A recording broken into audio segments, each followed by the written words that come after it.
আসসালামু আলাইকুম। প্রিয় দর্শক, অন্য মঞ্চের আলাপচারিতায় আপনাদের সকলকে আমন্ত্রণ জানাচ্ছি। বেগম খালেদা জিয়ার সাম্প্রতিক অসুস্থতা তারেক রহমানকে এক ধরনের অস্বস্তির মধ্যে ফেলে দিয়েছেন। আমরা এতদিন শুনেছি যে তারেক রহমান অমুক তারিখে দেশে আসবেন, এটা কয়েক মাস ধরেই শুনছি। বিশেষ করে নভেম্বর মাসের 7 তারিখে তিনি সারপ্রাইজ ভিজিট দেবেন, আমাদের হঠাৎ করে বাংলাদেশে এসে হাজির হবেন।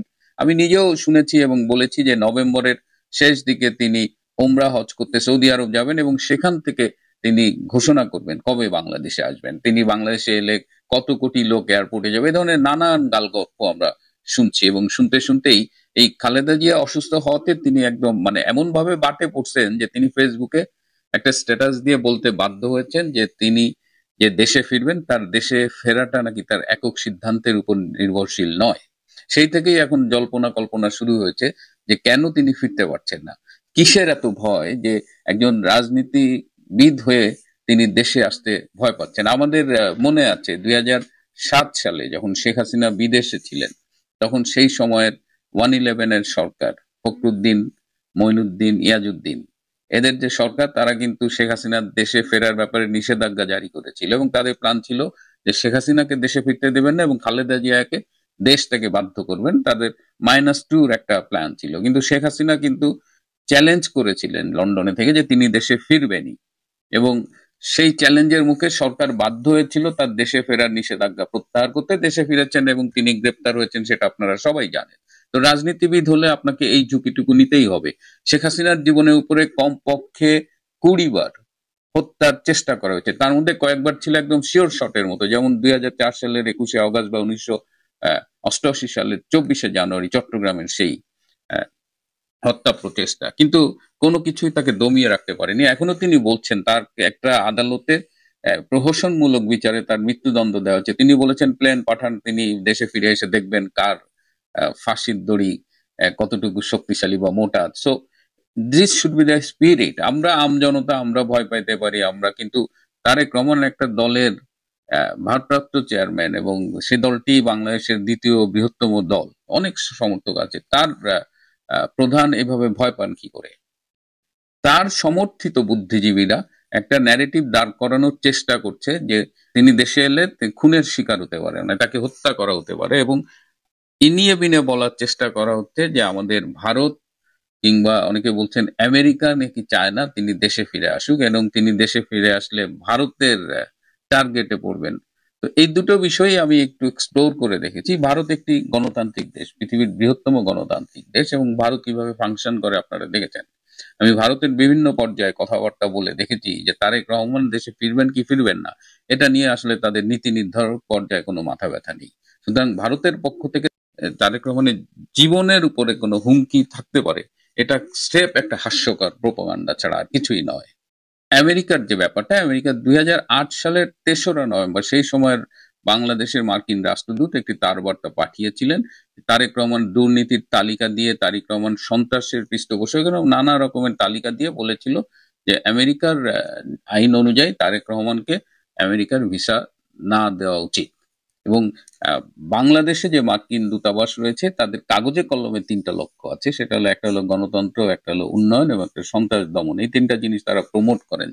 হ্যাঁ, তো এই 3টা জিনিস প্রমোট করতে গিয়ে ওই তার বার্তায় বলা হয়েছিল যে তারেক রহমান এই 3টা লক্ষ্যের প্রতি হুমকি স্বরূপ। তো সেই আমেরিকা কিন্তু আজকে বাংলাদেশের ব্যাপারে সেই 2008 সালের কথা বলেন বা ইভেন গত বছরের জুলাই আগস্টের রেজিম চেঞ্জে যে মার্কিন ডিপ স্টেটের কথা বলা হয়, বাইডেন প্রশাসনের যে ইনভলভমেন্টের কথা অনেকেই বলে থাকেন, যদিও সেটি প্রমাণিত নয় এবং এটার পক্ষে বিপক্ষে কথা আছে।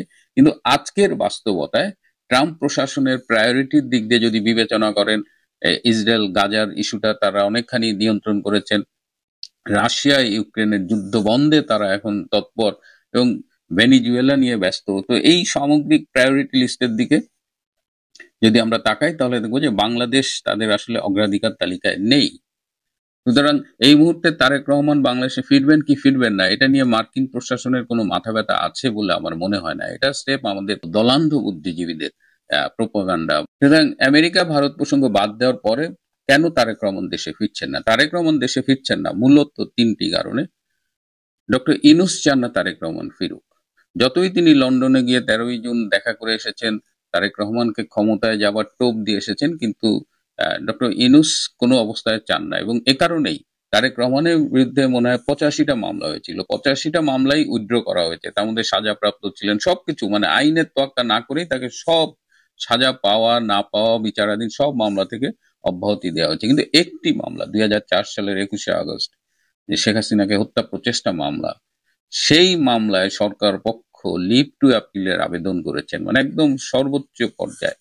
মানে এই মামলাটি সচল হবার একটা সুযোগ খোলা রেখেছেন ডক্টর ইউনূস, যাতে প্রয়োজনে এই মামলাটিকে কাজে লাগিয়ে তারেক রহমানকে জেলে ঢোকানো যায়। দ্বিতীয়ত, বিএনপির দীর্ঘদিনের মিত্র জামাতি ইসলাম চায় না তারেক রহমান বাংলাদেশে ফিরে আসুক। কারণ জামাতে ইসলাম, আওয়ামী লীগ এবং তারেক রহমানের অনুপস্থিতিতে ক্ষমতায় যাওয়ার স্বপ্নে বিভোর। তারা ক্ষমতায় যেতে চায়। তারা মনে করে তারেক রহমান দেশে আসলে তারেক রহমানের পক্ষে একটা জনসমর্থন সৃষ্টি হবে, কিংবা তারেক রহমানের উপস্থিতি জামাতে ইসলামকে ক্ষমতায় যেতে বাধাগ্রস্ত করতে পারে। সেনাবাহিনীর একটি অংশ চায় না তারেক রহমান দেশে ফিরুক, কারণ 2007 সালের 7ই মার্চ গ্রেপ্তারের পরে আপনারা জানেন দীর্ঘদিন তারেক রহমান কারাভোগ করেছেন, এবং তিনি 8ই সেপ্টেম্বর 2008-এ মুক্তি পেয়েছিলেন। 11ই সেপ্টেম্বর তিনি ইংল্যান্ডের উদ্দেশ্যে বাংলাদেশ ত্যাগ করেন। তো তিনি বন্দী থাকা অবস্থায় শুরুতে সেনাবাহিনী কর্তৃক নির্যাতিত হয়েছেন বলে আমরা শুনেছি, আমরা জানি। তো এটা নিয়ে সেনাবাহিনীর মধ্যে একটা অস্বস্তি এখনো কাজ করে। তারেক রহমান ফিরুক, এ কারণে সেনাবাহিনীর একাংশ এখন চান না। ইভেন এই যে ওয়াকার, যে দুইবার ম্যাডাম খালেদা জিয়াকে সেলুট করে, মাঝে মধ্যে বউকে নিয়ে যায়, ওয়াকার কিন্তু বিএনপি ক্ষমতায় আসুক চায় না। এই জেনারেল ওয়াকার খান চাচ্ছেন ইউনূসের সাথে মিলে জামাতকে ক্ষমতায় আনতে, এবং এই ওয়াকার খান একজন খুবই নিপুণ অভিনেতা আর কি বলা যায়, এবং তিনি মাঝে মধ্যে খালেদা জিয়ার বাসায় গিয়ে দেখা করেন। কিন্তু আবার আপনারা জানেন যে এই খালেদা জিয়াই প্রধানমন্ত্রী থাকাকালীন জেনারেল ওয়াকার খানের শ্বশুর সাবেক সেনাপ্রধান জেনারেল মুস্তাফিজুর রহমানকে ক্যান্টনমেন্ট এলাকায় অবাঞ্ছিত ঘোষণা করেছিলেন এবং সিএমএইচে তার চিকিৎসা করতে দেননি। এটি কিন্তু তার মেয়ের মনে আছে। সুতরাং তারা মুখেও যতই খালেদা জিয়ার সামনে ঝুঁকে থাকুক, ভেতরে ভেতরে কিন্তু তারা বিএনপির বিপক্ষে কাজ করবেন। সময় হলে তারা একটা ডোর ওপেন রেখেছেন, যদি অবস্থা খারাপ দেখেন তাহলে বিএনপির পক্ষে যাবেন। এছাড়াও আরো একটি সমস্যা রয়েছে, সেটা হলো যে আপনারা জানেন যে সম্প্রতি বাংলাদেশে পাকিস্তানি গোয়েন্দা সংস্থা আইএসআই তৎপরতা ভীষণ বেড়েছে, এবং গত জানুয়ারিতে তারা উচ্চ পর্যায়ের অনেক সামরিক কর্মকর্তা এসে বাংলাদেশে মিটিং করেছে। বাংলাদেশে আইএসআই এর অফিস হবে। গত 3রা নভেম্বর তাদের আরো একজন উচ্চপদস্থ সেনা কর্মকর্তা এসে মিটিং করেছেন, এবং বাংলাদেশের বিভিন্ন পর্যায়ে, মানে পারলে প্রতিটা জেলায় আইএসআই এর অফিস খোলা হবে। সো যখন আমেরিকার প্রায়োরিটি লিস্ট থেকে বাংলাদেশ সরে গেছে, সেই ডিপ স্টেটের সেই ফান্ডিং, ইউএসএইড এর ফান্ডিং, এগুলো যখন অনেক কমে গেছে, তখন বাংলাদেশ পাকিস্তান এবং তুরস্কের সন্ত্রাস চাষাবাদের একটা উর্বর ভূমিতে পরিণত হয়েছে। এখানে দেখবেন যে টার্কি এবং পাকিস্তানের অনেক বেশি ইন্টারফারেন্স এই আইএসআই তৎপরতার মধ্য দিয়ে এবং তুরস্কের তৎপরতা, এই দুটো মিলিয়ে বাংলাদেশকে একটা সন্ত্রাসবাদের উর্বর ভূমিতে পরিণত করা হবে। আইএসআই এবং এই টার্কি এরা মনে করছে এই মুহূর্তে যদি তারেক রহমান আসে এবং একটি নির্বাচনী প্রক্রিয়ার মধ্য দিয়ে বাংলাদেশ যায়, এবং আপনি যাই বলেন যে বিএনপি তো তাদের তো একটা পিপলস বেজ আছে, সো বিএনপির পক্ষে হয়তো আইএসআই কে এইভাবে ব্লাঙ্ক চেক দেওয়া সম্ভব হবে না। সুতরাং আইএসআইয়ের এই সন্ত্রাস বান্ধব কার্যক্রম অব্যাহত রাখার জন্য, তুরস্কের সন্ত্রাস বান্ধব কার্যক্রম অব্যাহত রাখার জন্য বাংলাদেশে ইউনূসকে দরকার, অথবা ইউনূস জামাত, অথবা শুধু জামাতকে দরকার। এই অবস্থায় পাকিস্তানও চাইছে না তারেক রহমান ফিরুক। সো তারেক রহমান এ কারণে ফিরতে পারছেন না। আমরা যে মুহূর্তে বলছি যে মা এত অসুস্থ, কেন ছেলে ফিরছে না, তারেক রহমান ভীরু কাপুরুষ রাজনীতিবিদ, যে তিনি যে দেশে ফিরবেন সেই সাহস তার নাই। মায়ের জন্য হয়তো তিনি কষ্ট পাচ্ছেন, সন্তান হিসেবে সেটা পেতেই পারেন, কিন্তু রাজনৈতিক নেতা হিসেবে যে সাহস থাকা দরকার সেটি তারেক রহমানের নেই, এবং সেটা খালেদা জিয়ার এই অসুস্থতা না হলে আমরা হয়তো জানতে পারতাম না। যা হোক, খালেদা জিয়া এই মুহূর্তে তার অবস্থা অপরিবর্তিত আছে, অবস্থা খারাপও হয়নি, ভালোও হয়নি, তাকে এখনো ভেন্টিলেটরে নেওয়া হয়নি। তার আগের মুহূর্তে তার প্রতিদিন লিমিটেড ডায়ালিসিস চলছে, এবং তাকে অক্সিজেন দেওয়া হচ্ছে, এবং তিনি ফাইট করে যাচ্ছেন। দেখা যাক কি হয়। প্রিয় বন্ধুরা, আজ এ পর্যন্তই। ভালো থাকবেন, সুস্থ থাকবেন, তার চেয়েও জরুরি হলো নিরাপদে থাকবেন। আসসালামু আলাইকুম। দেশের রাজনীতির সমীকরণ নিঃসন্দেহে অনেক কিছুই বদলে যাচ্ছে এবং এই যে সমীকরণটা পাল্টে যাচ্ছে এর পিছনে নিঃসন্দেহে রয়েছে আঞ্চলিক এবং আন্তর্জাতিক ভূ রাজনীতির হিসেব নিকেশ। আমরা জানি যে গত কিছুদিন আগেও যুক্তরাষ্ট্রের সঙ্গে ভারতের তুমুল একটা দ্বন্দ্ব কাজ করছিল শুল্ক বাণিজ্য নিয়ে, এবং সেই জায়গা থেকে চীন, ভারত এবং সোভিয়েত ইউনিয়ন রাশিয়ার একটা জোট হওয়ার সম্ভাবনা দেখা দিয়েছিল যুক্তরাষ্ট্রের বিরুদ্ধে। সেটি আর হচ্ছে না, বরং যুক্তরাষ্ট্রের সঙ্গে ভারতের যে দূরত্ব সৃষ্টি হয়েছিল তা এখন অনেকাংশেই কমতে শুরু করেছে, এবং সেই জায়গা থেকেই নতুন রাজনৈতিক সমীকরণ বাংলাদেশকে ঘিরে। বিশেষ করে যুক্তরাষ্ট্র তার ইন্দো প্যাসিফিক স্ট্র্যাটেজি বাস্তবায়ন করতে গেলে ভারতকে ছাড়া সম্ভব নয়, কথা আমরা অনেক আগে থেকেই জানি। এবং চীনকে প্রতিরোধ করতে গেলে ভারতকে যখন প্রয়োজন তখন সেই হিসেব নিকেশ থেকে এর অন্যতম আলোচনার বিষয় হয়ে দাঁড়িয়েছে আওয়ামী লীগ রাজনীতিতে অংশগ্রহণ করতে পারবে কিনা। শুধু রাজনীতিতে নয়, আগামী নির্বাচনে আওয়ামী লীগের অংশগ্রহণ সুনিশ্চিত করতে হবে, এমন বিষয় আলোচনা আসছে। এবং যুক্তরাষ্ট্র তার ইন্দো প্যাসিফিক স্ট্র্যাটেজি কিংবা বার্মা অ্যাক্ট, মিয়ানমারে তাদের যে লক্ষ্য সেগুলো বাস্তবায়ন করতে গেলে অবশ্যই ভারতের সহযোগিতা ছাড়া কোনোভাবেই সম্ভব নয়। আমরা নিশ্চয়ই দেখেছি বাংলাদেশের মধ্য দিয়ে মিয়ানমারকে করিডোর দেওয়ার বিষয়ে যে সরকারের পক্ষ থেকে তুমুল একটা ইচ্ছা ছিল, তারা সেটি বাস্তবায়ন করতে চাচ্ছিল। জাতিসংঘের প্রস্তাব ছিল যদিও সেটি, কিন্তু পেছনে তো যুক্তরাষ্ট্রের স্বার্থ ছিল, এবং সেটি বাস্তবায়নের জন্য আমরা বাংলাদেশের অন্তর্বর্তী সরকারের নানান ধরনের দৌড়ঝাঁপ দেখেছি, অনেক ধরনের কর্মকাণ্ড হাতে নিতে দেখেছি। এবং প্রথম থেকেই বলে আসছিলাম নিশ্চয়ই এই বিষয়টি চীন যেমন মানবে না, ভারতও তেমন মানবে না যে ভারতের একেবারে পাশ দিয়ে যুক্তরাষ্ট্রের জন্য একটি করিডোর তৈরি হোক মিয়ানমারের বুকে, বাংলাদেশের ভিতর দিয়ে, সেটা নিশ্চয়ই ভারত চাইবে না। তো এমন হিসেব নিকেশ থেকে অনেক কিছুই বদলে যাচ্ছে আন্তর্জাতিক রাজনীতিতে, এবং সেটিকে কেন্দ্র করে বাংলাদেশ তার এখন অন্যতম অনুষঙ্গ, এবং ঢাকা কেন্দ্রিক রাজনৈতিক প্রভাব বজায় রাখতে ভারত তার হিস্সাটি বুঝে নিতে চাইছে। আমরা জানি যে গত কয়েকদিন আগে দিল্লিতে, মাত্র ওই 20-22 নভেম্বরের দিকে দিল্লিতে কলম্বো সিকিউরিটি কনক্লেভের সাইড লাইনে বাংলাদেশের জাতীয় নিরাপত্তা উপদেষ্টা ডক্টর খলিলুর রহমান এবং ভারতের জাতীয় নিরাপত্তা উপদেষ্টা অজিত দোভালের মধ্যে বৈঠক হয়েছে। সেই বৈঠক থেকে অজিত দোভাল নানান ধরনের বার্তা দেওয়ার চেষ্টা করেছেন বাংলাদেশকে, বাংলাদেশ সরকারকে ডক্টর খলিলুর রহমানের মাধ্যমে, এবং ডক্টর খলিলুর রহমান শুধু হা হু এইসব শব্দ উচ্চারণ করেই তিনি ফিরে আসছিলেন, বা ওই বৈঠক শেষ হয়েছে এমনটা আমরা জানি। এরপরে কি হলো আমরা জানতে পারলাম যে নানান ধরনের গুঞ্জন এখন ছড়িয়ে পড়েছে। কোনো কোনো গণমাধ্যমেও এই ধরনের খবর আসছে যে কাতারের দোহাতে এই দুই উপদেষ্টার মধ্যে আবার দ্বিতীয় দফায় বৈঠক হয়েছে, সেটি 25 থেকে 28 নভেম্বর। তো এই বৈঠকটি কেন কাতারের দোহাতে হলো?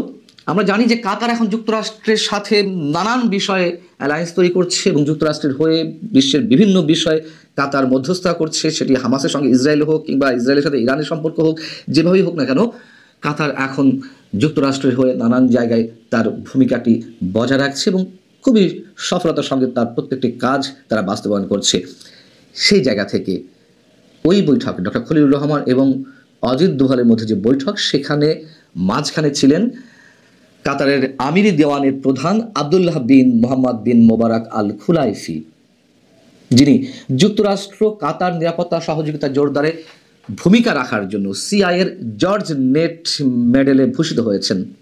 অতএব কারণটি নিশ্চয় বোঝা যাচ্ছে যে কেন কাতারের দোহাতে এরকম একটি বৈঠক অনুষ্ঠিত হলো। এর আগেও অজিত দোভাল এবং ডক্টর খলিলুর রহমানের মধ্যে দুই নিরাপত্তা উপদেষ্টার মধ্যে কাতারের দোহাতে বৈঠক অনুষ্ঠিত হয়েছে, সেটিও আমরা জানি।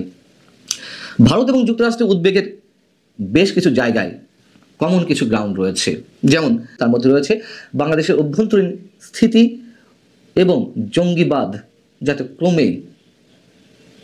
কোনো ক্রমেই জেগে উঠতে না পারেন, না মাথা চাড়া দিতে না পারে। ভারতের উত্তর পূর্বাঞ্চলের নিরাপত্তাটা তাদের যথেষ্ট কনসার্নিং একটি বিষয় তাদের জন্য, এবং চীনের ক্রমবর্ধমান যে প্রভাব সেটি বিষয়ে দিল্লি অস্বস্তিতে রয়েছে। বেইজিং দক্ষিণ এশিয়ার যে দেশগুলো সেগুলোর সাথে সুসম্পর্ক গড়ে তুলতে সক্ষম হয়েছে, এগুলো ভারতের জন্য মাথা ব্যথার কারণ হয়ে দাঁড়াচ্ছে। এবং সেই জায়গা থেকে অবশ্যই শুধুমাত্র আওয়ামী লীগের জন্য আমি বারবার একটা কথা বলি, ভারত যা কিছু করবে আগামী দিনে বাংলাদেশকে কেন্দ্র করে সেটি শুধু আওয়ামী লীগের স্বার্থের জন্য নয়, তাদের স্বার্থের জন্যই করবে। সো দক্ষিণ এশিয়ার যে রাষ্ট্র বা দেশগুলোর সঙ্গে বেইজিং সুসম্পর্ক গড়ে তুলেছে, সেই জায়গা থেকে বাংলাদেশের সাথে ভারতের সম্পর্ক নতুনভাবে গড়তে হবে। তবে নিশ্চয়ই অন্তর্বর্তী সরকার বা মৌলবাদী সাম্প্রদায়িক কোনো গোষ্ঠীর সঙ্গে ভারত এটি করবে না, খুব সহজ হিসাব। এবং অন্যদিকে যুক্তরাষ্ট্রের উদ্বেগও প্রায় একই ধরনের, এবং যুক্তরাষ্ট্র চায় মিয়ানমারের রাখাইন রাজ্যে তাদের আধিপত্য বিস্তার করতে, চীনের যে প্রভাব প্রতিপত্তি সেটিকে হালকা করতে চায়। এবং চীন যেহেতু আবার মিয়ানমারের আরাকান আর্মি সহ অন্যান্য সশস্ত্র গোষ্ঠীর সঙ্গে একটি নতুন সম্পর্ক গড়ে তুলতে সক্ষম হয়েছে, সেই জায়গা থেকে, সেই বাস্তবতা থেকে যুক্তরাষ্ট্র চাইছে এই অঞ্চলে ভবিষ্যৎ পুনর্গঠন এবং স্থিতিশীলতা প্রক্রিয়ায় ভারত গুরুত্বপূর্ণ ভূমিকা যেন রাখে। এবং সেই আশাবাদের জায়গা থেকে ভারত যা কিছু চাইছে সেটিকেও তাদের গুরুত্ব দিতে হচ্ছে। এবং ভারত এই অঞ্চলে এই মুহূর্তে বাংলাদেশকে নিয়ে সবচেয়ে বেশি চিন্তিত। তাদের চাওয়া পাওয়ার কথা এরই মধ্যে যুক্তরাষ্ট্রকে জানিয়ে দেওয়া হয়েছে আগামী নির্বাচন এবং আওয়ামী লীগের রাজনীতি নিয়ে। এবং পাশাপাশি একটি কথা তো আমি গত কয়েকদিন ধরে আপনাদের সামনে বলে আসছি যে ভুটানের প্রধানমন্ত্রী শেরিং টোবগে তিনি যে বাংলাদেশ সফর করে গেলেন, সেই সফর কেবলমাত্র সৌজন্যমূলক কোনো সফর নয়, সেই সফর কেবলমাত্র সাংস্কৃতিক ভাবধারা আদান প্রদান বা এই টাইপের কোনো চুক্তি স্বাক্ষরের জন্য নয়। বিহাইন্ড দ্য স্ক্রিন অবশ্যই অন্য কিছু রয়েছে। এবং শেরিং টোবগে ভারতের হয়েই বিশেষ বার্তা পৌঁছে দিতে বাংলাদেশে এসেছিলেন। সেই কথাগুলো এখন বিভিন্ন মিডিয়াতে আসছে। এবং যে বিষয় দুটি কাতারের বৈঠকে আলোচনা হয়েছে তা হচ্ছে আগামী নির্বাচনে আওয়ামী লীগ যাতে অংশগ্রহণ করতে পারে, আওয়ামী লীগের উপর থেকে যেন তাদের যে রাজনৈতিক কার্যক্রমের উপরে নিষেধাজ্ঞা রয়েছে সেটি যাতে তুলে নেওয়া হতে পারে, এবং একই সঙ্গে নির্বাচনটা যদি অংশগ্রহণমূলক হয় সেই সব বিষয় নিশ্চিত করে এমন কথা জানা যাচ্ছে যে নির্বাচন পিছিয়ে যেতে পারে। হয়তো কেউ কেউ বলবেন যে এই খবরগুলো সব গণমাধ্যমে আসে, সব গণমাধ্যমে তো সব খবর আসে না। আর বাংলাদেশের গণমাধ্যমে এই ধরনের খবর কল্পনার বাইরে এই মুহূর্তে। তবে যদি কেউ বলেন তর্কের খাতিরে যে এর সত্যতা নিশ্চিত করা হবে কীভাবে, নিশ্চিত আমরা প্রত্যেকের জায়গা থেকে হতে পারি। শুধু বাংলাদেশের রাজনীতিকে খেয়াল রাখুন যে গত কয়েকদিনের মধ্যে রাজনীতির নানান ধরনের যে বিষয়গুলো কতটা ওলটপালট হয়ে যাচ্ছে।